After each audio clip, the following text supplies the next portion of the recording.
பிரதமர் நரேந்திர மோடி கோவை கொடிசியாவில் நடைபெற்று வரும் விவசாயிகள் மாநாட்டை இன்று தொடங்கி வைத்தார். பின்னர் விவசாயிகளின் பொருட்களை பார்வையிட்டு அவர்களுடன் கலந்துரையாடினார்.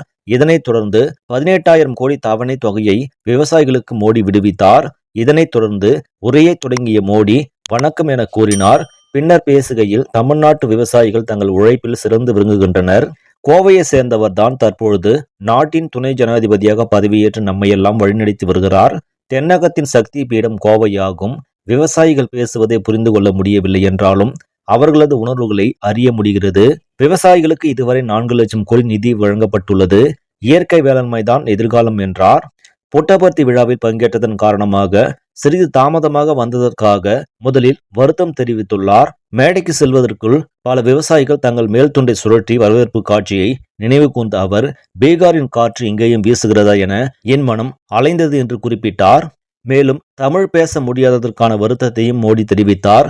எனக்கு சிறு வயதில் தமிழ் சொல்லித்தரப்பட்டிருந்தால் உங்களுடன் தமிழில் பேசி திரும்பி இருப்பேன் என்று கூறிய அவர், மாநாட்டில் விவசாயிகள் பகிர்ந்த கருத்துகள் தன் மனதை தொட்டதாகவும் தமிழ் தெரியாவிட்டாலும் விவசாயிகளின் உணர்வை உணர முடிந்ததாகவும் தெரிவித்துள்ளார். குறிப்பாக விவசாய தலைவர் PR பாண்டியன் வழங்கிய உரை தன்னை ஆழமாக கவர்ந்ததாகவும் அவரது உரையை இந்தியில் மொழிபெயர்த்து அனுப்புமாறு கேட்டுக்கொண்டார். இயற்கை விவசாயம் தனது இதயத்திற்கு நெருக்கமானது என்பதை பிரதமர் வலியுறுத்தினார். ரசாயன அடிப்படையிலான அதிநவீன விவசாய முறைகள் மண்ணின் வளத்தை கெடுக்கும், விவசாயிகளின் செலவை அதிகரிக்கின்றன என்பதை அவர் நினைவூட்டினார்.